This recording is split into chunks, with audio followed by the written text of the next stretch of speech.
جب امت رسول اللہ صلی اللہ علیہ وسلم کی اتباع کرنے والی بن گئی تو اس کا فائدہ اللہ رب العزت بتا رہے ہیں کہ یحببکم اللہ ویغفر لکم ذنوبکم۔ اللہ رب العزت اس بندے سے محبت بھی کرنے لگ جائیں گے اور اس کے سارے گناہوں کو معاف کر دیں گے۔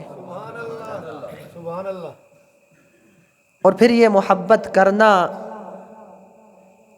ہمیں ہمارے بزرگوں نے سکھایا کہ محبت کی کیسے جاتی ہے۔ جس شیخ عبد القادر جیلانی رحمۃ اللہ علیہ کا ہم بڑے پیار اور عقیدت سے نام لیتے ہیں، انہوں نے ہمیں بتایا بھی اور کر کے دکھایا بھی کہ محبت کیسے کی جاتی۔ کسی نے پوچھا کہ حضرت محبت کی تعریف کیا ہے؟ کہا کہ محب کے دل سے اپنی ساری خواہشات ختم ہو جائیں، محبت کرنے والے کے دل سے اپنی ساری خواہشات ختم ہو جائیں اور محبوب کی ادائیں ساری اس کے اندر آ جائیں، یہی محبت ہے۔ سبحان اللہ۔ شیخ عبد القادر جیلانی رحمۃ اللہ علیہ فرما رہے ہیں کہ محبت کیا ہے؟ محب کے دل سے، محبت کرنے والے کے دل سے اپنی ساری خواہشات ختم ہو جائیں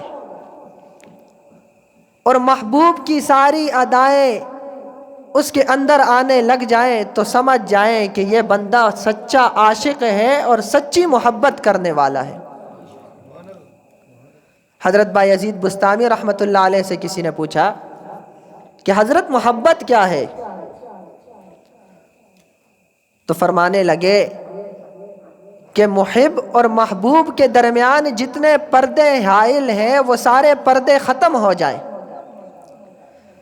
محبت کرنے والے اور جس سے محبت کی جا رہی ہے اس کے درمیان کے سارے پردے جتنے حائل ہیں وہ سب ختم ہو جائیں، اور پھر محبوب کی ہر ادا پر عمل کرنے والا بن جائے۔ محبت اسی کو کہتے ہیں۔ پھر رسول اللہ صلی اللہ علیہ وسلم نے فرمایا کہ لا یؤمن احدکم حتی اکون احب الیہ من والدہ وولدہ والناس اجمعین، کہ میرے صحابہ تم میں سے کوئی شخص اس وقت تک کامل ایمان والا نہیں ہو سکتا حتی اکون احب الیہ من والدہ وولدہ والناس اجمعین، یہاں تک کہ میں اس کو اس کے والد سے، میں اسے اس کی اولاد سے اور دنیا کے سارے لوگوں سے زیادہ محبوب نہ ہو جاؤں، اس وقت تک کوئی شخص کامل مومن ہی نہیں ہو سکتا۔ حضرت عمر رضی اللہ تعالی، صحابہ سچے تھے، جو بات دل میں ہوتی تھی وہ بات زبان پر ہوتی تھی۔ ایسا نہیں کہ دل پہ کہہ دیا یا رسول اللہ ہم آپ سے محبت کرتے ہیں، پھر عمل بھی نہیں ہے، عمل کے تقاضوں پر جن پر چلنا چاہیے ان پر چلا بھی نہیں جا رہا، اور بس کہہ رہا ہے کہ میں سچا عاشق ہوں، میں سچا عاشق ہوں، نعرے لگا رہا ہے۔ صحابہ سچے ہوا کرتے تھے، جو بات ان کے دل پر ہوا کرتی، دل میں ہوا کرتی تھی وہی بات ان کی زبان پر ہوا کرتی تھی۔ تو حضرت عمر رضی اللہ تعالیٰ عنہ کھڑے ہوئے، عرض کی یا رسول اللہ یہ تو ہو سکتا ہے کہ آپ مجھے میرے والد سے زیادہ محبوب ہوں،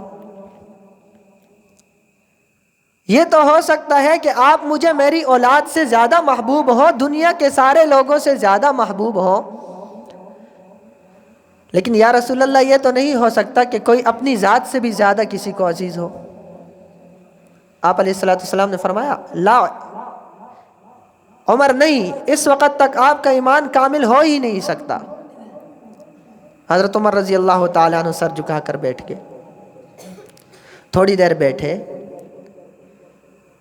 پھر اس کے بعد فرمانے لگے، رسول اللہ صلی اللہ علیہ وسلم کی خدمت میں حاضر ہوئے اور عرض کی کہ یا رسول اللہ اب آپ مجھ کو میری جان سے بھی زیادہ عزیز ہیں۔ آپ علیہ السلام نے فرمایا الآن یا عمر، عمر اب ایمان مکمل ہوا ہے۔